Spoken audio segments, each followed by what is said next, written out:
All right, welcome back to the Up and Running Pod. We're joined with Austin for an Up and Running short with just me, Mike. Turkey's got the day off today, so we got the big dog. We got Austin, a fellow Marshall graduate. So, Austin, welcome to the show. Man, I'm excited to be here. Appreciate it, Mike. Yeah, really glad you came on. We're looking forward to it. This all started because we talked about the Super Bowl, and no doubt you saw the preview show, you saw the recap with just Turkey and myself, and you had an interesting take. And we texted, you're in the group chat with all of us, we talked about it, and you were completely different than myself and Turkey when it came to the OT. So we're going to dive right into this OT debate. Before we do, let's set the scene. What did you think of the Super Bowl game? Who'd you watch it with? Did you have a good time? Man, it was awesome. So, Mike, you and I watched the Super Bowl again. This was our 10th year of watching the game together. Tradition all the way back to 2014. Had a blast. I was on the under with you. So the game played out exactly like I liked. I was rooting for a good game. And the Super Bowl certainly delivered for that. So it was just an exciting all around game. A lot of fun to watch.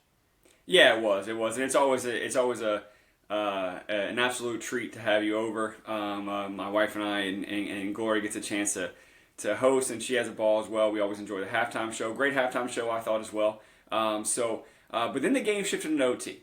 And I made the statement of, I think Shanahan's going to make a blunder. If you've seen the post on X, or if you've seen our previous episode, I did make the bold prediction that Kyle Shanahan will never win a Super Bowl as a head coach. I'm a firm believer in that. But let's get to OT, because the Chiefs drive down, they score.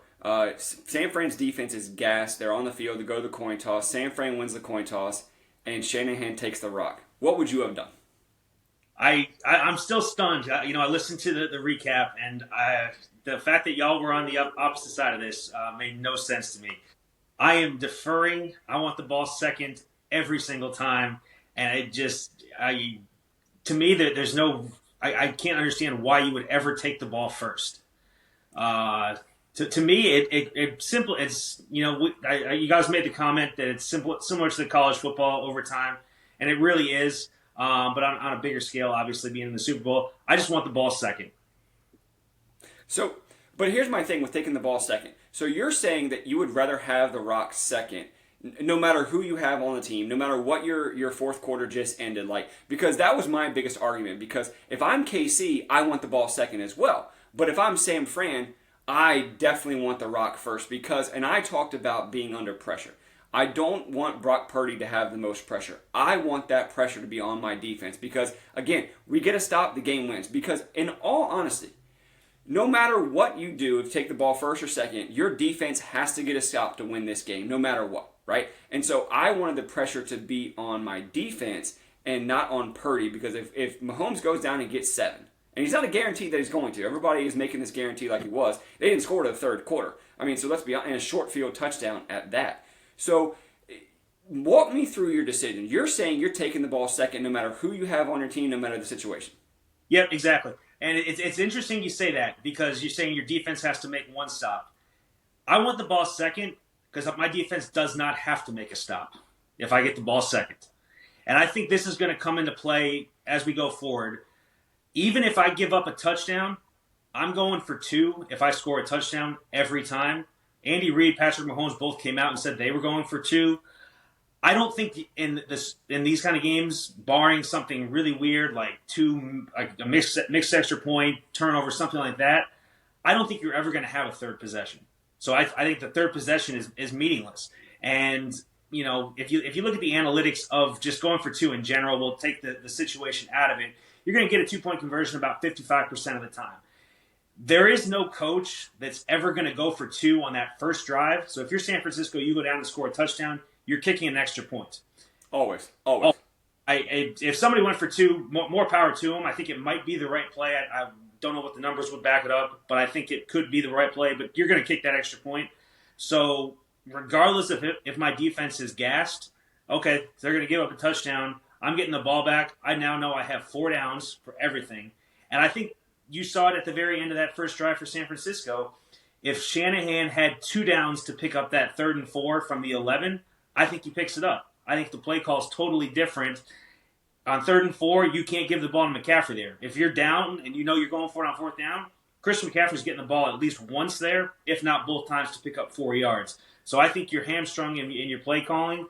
And again, regardless, already, even if Kansas City goes down and scores, I'm getting the ball back. I know, hey, I've got 4 downs to score every time. I'm going for 2. That second possession or that third possession doesn't matter to me at all. So, and listen, I can understand it. I understand the third possession not coming into play. Only comes into play if you're taking 2 field goals, right? Field goal. The third possession is a big one there because that realistically, and that's my argument, my counter argument to you is that realistically, they could have traded field goals in overtime and no one would have questioned it because that's what the whole game was. I mean, the whole game was basically a defensive battle. If you're in a shootout, I understand taking the ball second because of your exact point. You don't ever want to get into 3 possessions because they get 7, you get 7, they're going to get 7 right back, and we lose. I 100% agree. I'm talking about in this situation. We broke it down. I'm firmly against, and I didn't know this was your stand because, again, so this is an up and running short. Follow us at Up and Running Pod. Austin and I have not debated this yet. We held off in the group chat. We held off the night of the Super Bowl, saving this for you all. So I'm hearing this for the first time. Austin has the advantage. He's heard my take. He knows where I'm at. He showed up prepared, and now I am standing against him going, I can't believe he's taking this approach. But here's my thing. I don't think there's an absolute.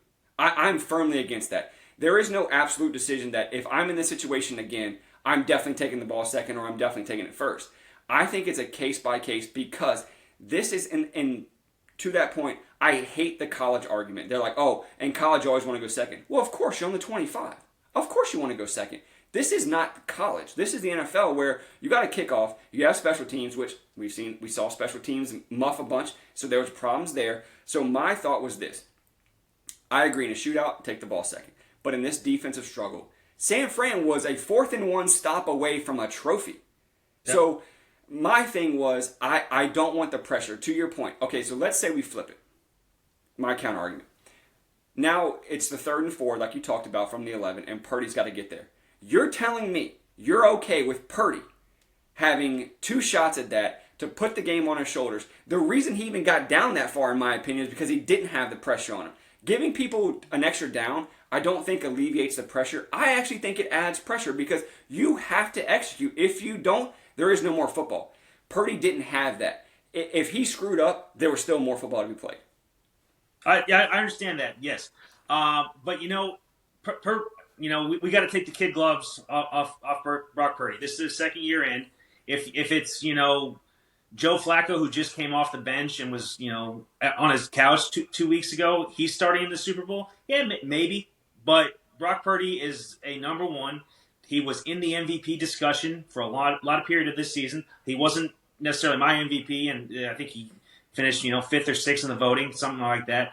So, he is San Francisco's guy. And, it's time to you got to put the big boy pants on. And if Brock Purdy is as good as everybody wants him to believe, and he played great. He played that Super Bowl a lot better than I thought he was going to. Yeah, he played better. He played better than I thought. Yeah. If I told you one quarterback was going to have 2 turnovers, it would have been Purdy. It wouldn't have been Mahomes. So that was obviously surprising. But yeah, I think that there comes a ability where he knows and having that confidence where Shanahan sits him down before that drive and goes, hey. We got to go for every 4th down. Maybe I think he actually plays a little bit looser, knowing he's got a safety net as opposed to, it's a 3rd down. Do I throw this ball? It's a tight window. And you know what? We got guys behind us. I'm not going to let it go. When you got to sit there and let that throw rip like Patrick Mahomes would. So I think he actually plays freer, knowing he's got 4 downs to get there.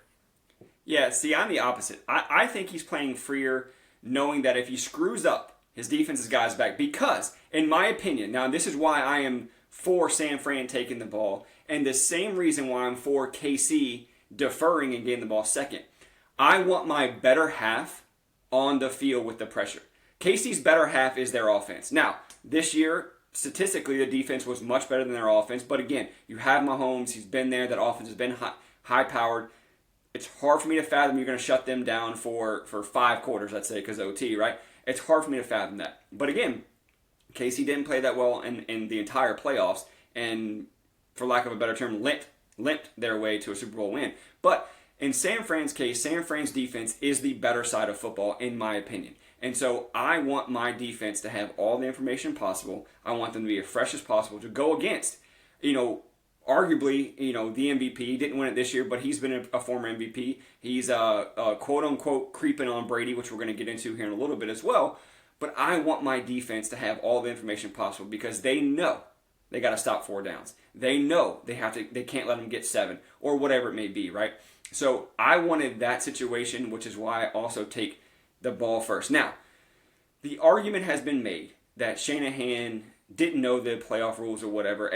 Listen, if you didn't, shame on you. You're an idiot. And I think that if anybody on San Fran didn't really know the OT rules, shame on that coaching staff. Shame on everyone. You had 2 weeks to prepare for this game, the biggest game of your life, and you didn't know. Shame on you. You deserve to lose. You deserve to lose, in my opinion. Do better. We talk about hashtag do betters in this. Do better. So I also don't think Shanahan took the ball to give his defense a rest. Look, they're grown men. They're professional athletes. The rest was plenty of time for the commercial time break, get some water, get back out on the field. I think that's a dumb argument. I think and I know I talked about that in the show, but I don't think that's a big part of my decision. A big part of my decision is that I want the pressure on my better half of football, which is my defense. I disagree. I actually think San Francisco's defense was their second best unit this year. Okay. I think San Francisco's offense is better than their defense. I think their defense, based solely on the names, should have been a lot better. I think this was the best game that San Francisco's defense has played since they played Dallas in about week 5. So this was the best they looked. I mean, that first half, Nick Bosa was out of control. He was dominant. But towards the midway point of the third quarter, Kansas City was never stopped again. It took Mahomes about 2.5, almost 3 quarters to figure out that defense. And him and Andy Reid got into a groove. And I don't think you were going to stop them. And it showed in overtime. And it was. We almost did though. You got to give them credit because it was a short field touchdown they scored, and then you talk about San Fran had forced. I think I talked about on the show was three third downs at least, and so you're talking about San Fran was in 1 4th down, I believe. I know for a fact. So at that point, you're 1 4th down stop. You're 1 defensive play away from a title. That's hard. Hard to say that they weren't going to stop them.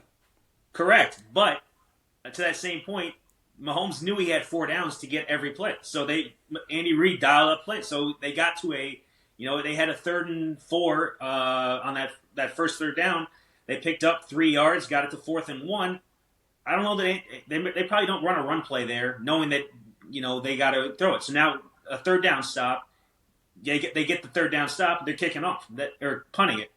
This way, Mahomes had 2 plays, and you're just not going to stop him there. And okay. They came out. They said they were going for 2. I just think at the end of the day, I want to have as many plays. Yeah, their defense was 1 play away from going, but that doesn't really mean anything to me. I mean, they were 1 play away from stopping them on 1st down too if they get an interception. So that to me is a non-argument because you get 4 downs. So they had to step up. And I'm with you. I don't think the rest ever played into it. I mean, both defenses had already been on the field over 60 plays. Both of them were tired. I just think it came down to one side got to go for it on 4th down twice in overtime, and one team didn't. And the team that didn't get the opportunity to go for it on 4th down lost. I think, especially, you may disagree, but I think Andy Reid and Kyle Shanahan are the 2 best play callers in football right now. I agree. I think Sean McVay and probably Sean Payton are there's arguments that could potentially be made there, but those are the 2 best play callers in football. I want them to have as many options to dial up a play as possible, and Kyle Shanahan put himself in a box where he didn't give himself the option to call as many plays as he needed to. So I do agree Kyle Shanahan is one of the best play callers. I did make this statement on our recap show that he can't win clutch moments, he can't win big games, and he's been and that's been proven, right? We've seen that. He's lost 2 Super Bowls, up 10 points. He lost another one as a coordinator to Brady's famous comeback. So he's blown massive leads. I just think that when the lights get brighter, he buckles. He doesn't step up to the big occasion. But again, that's it doesn't take away that he's a great play caller, and he's one of, if not the best currently in the NFL. And I agree with you there, but I don't think it would have mattered had he gone first or second. I actually really believe had they taken the ball second and Mahomes drives down and gets 7, and KC forces a pick, a fumble, or Purdy goes fourth down, no one would even be talking about this because it would have been like, well, yeah, you kind of did what you get. So I love the fact that we have this debate, we have this discussion. I mean, I saw an article today. It's still going on. They're still analyzing and picking this apart. We still are. We've talked about it in the group chat. We've talked about it at different things when we've been together. And so I think it's an incredible opportunity to pick this apart because this is a new rule for the NFL. This is uncharted territory. This is the first time this new overtime rule played, and it played on the biggest stage. Exactly. No, it's awesome. And you know, that's the best thing is we don't really, there is no data. So these guys are the guinea pigs. I think just going forward, I will be stunned if the second team ever kicks an extra point. I don't think that we're ever going to see a third possession in any of these games. I just, you know, all right. Let's say, you know, you're San Francisco and you got the ball. You did take the ball second. There's no way he can go for 2 or kick an extra point, and now you're going to give the ball back to Patrick Mahomes without and hope your defense gets a stop and gives you the ball back. You'd never give the ball back to Tom Brady. You'd never give the ball to Peyton Manning. You just went, you know, Mahomes breaks the mold. And, you know, maybe if it's, and I don't even, but, you know, Kirk Cousins, Dak Prescott, you know, young CJ Stroud, maybe you know, give him you take that chance and, you know, give him a third shot. I will be absolutely stunned if a team ever does not go for 2 to win. And yeah, and that's a good point. I also think, to your point, you're never going to give Mahomes the ball twice, which is why I also think, in Shanahan's point, you can't defer. Because, for example, let's say it goes 3-3. You've now given Mahomes the ball twice. You're asking your defense to stop Mahomes twice. That's a ridiculous task, in my opinion. And so that's why I also think, to the point you made, I think helps my argument that I don't think you can ever give Mahomes the chance of getting the ball a second time. Now, I do agree with you. We both score touchdowns. The team that scores second should always go for 2. I do believe that. I think the data model, you talked about 55%. I think that's the high range I saw in a data model. They had it at 48 to 55%. So let's say it's a coin flip, right? Let's just say, or let's even say it's a little 52%. We'll kind of go in the middle there. Let's say it's a little bit higher of a coin flip. In my mind, game on the line, if I have Mahomes, I'm going for 2. I think every offense that's in the NFL, I'm going for 2 because I'm going to take my swing. I think I get it there. And if they stop me, they stop me. It is what it is. I lost going for 2. But I also lost going for the play that I feel most comfortable with because every coach has got a play that gets them 3 yards the majority of the time, and it doesn't really get stopped. And so, again, I think that gets you the 2-point conversion and you win. So, but there is a wrinkle to this. There is a time, there is a chance, there is an opportunity because this is not college football and you're not starting on the 25. You are kicking it off. There is a chance that it could go field goal. And so that's something that's in the back of my mind why I can never, ever give Mahomes the ball first. If I'm against him, I have to take the ball first because I never want my defense to look them in the eye and say, hey, look, on pace to be, wherever you're on the argument, one of the greatest of all time, one of the best talented, raw talent quarterbacks, you got to stop twice. Sorry. Go out there and do your best. I can't look them in the eye and tell them that. I don't think there's going to be a lot of opportunities where it goes field goal. I think the only way it ever going to go field goal is if there's, you know, a bad snap and all of a sudden they lose 10, 12, 15 yards and you've got, you know, 4th and 18 from the 35 or something. Then you're going to have to kick it. If you've got 4th and under 10, I think you're going for it every time. Even down 3, you're going for it. Yes. Wow, really? I'm the exact opposite. But that goes to that point, and I think it ties in with what you're saying is you don't want Patrick Mahomes to get the ball a third time. You want that game to end on your possession. Okay. you not getting a fourth down, and if you got 4th and 7 and you're in field goal range, yeah, you're probably going to get crushed for it. But the justification, hey, all right, yeah, we kick a field goal, and now I got to give Patrick Mahomes the ball back, and we haven't stopped him ever in the last 2 quarters. No, I couldn't live with myself as a coach if I'm giving him the ball back. So I don't think it's. I don't see a scenario really where there's 2 field goals.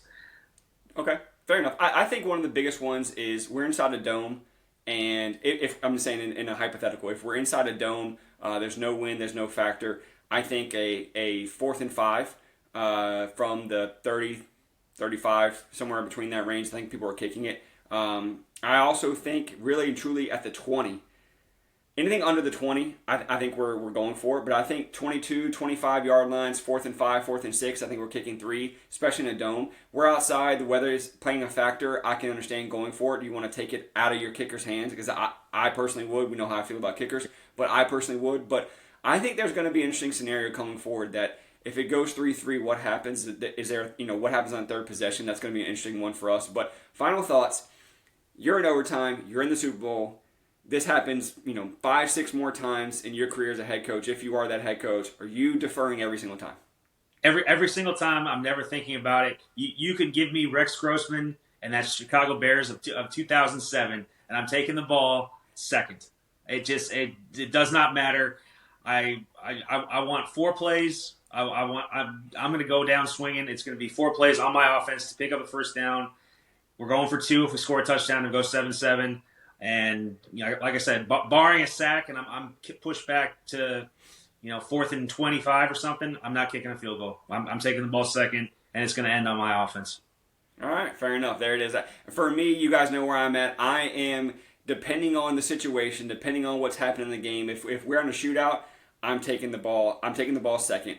If we're in a defensive dogfight, I am definitely taking the ball first because I want the pressure on my defense. They've stood tall all game. I'm going to ask them. But I also factor in that what side of the ball is my better side because that is where I want the pressure. That's why I want going on the field second. So for me, it's situational dependent.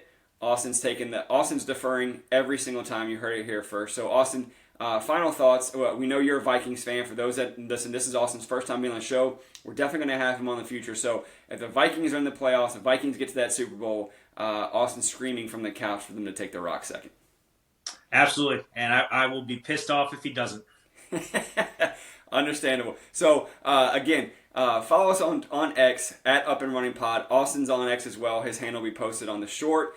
This has been an Up and Running short. We're definitely going to have Austin on again. Thank you so much for coming on. We definitely wanted to get this debate. I think it's been a fantastic argument. I know the listeners are going to enjoy it. We're going to have Austin back. Austin's a big March Madness guy. We're going to have him there. Him and I are going to do a preview show with Turkey when it comes to the Masters at Augusta. We're also going to talk a little 3-year-old horse racing because for those that listen, those that are know in the group chat, Austin is also a horse racing fan like myself. We deep dive into PPs and we deep dive and dissect these 3-year-olds to make of it when it comes to Derby 150 this year. Excited to watch it with you. Man, I'm excited for it. We already had some great prep races over the weekend. A lot of separation starting to come in the 3-year-old season. Could not be more excited for that. And I mean, Augusta, it's the holy land for us golfers. It's just the best there is, and I can't wait to dive into it. Outstanding. Awesome. Appreciate you coming on the show, man. Thank you for the time. Thanks, Mike. Talk soon.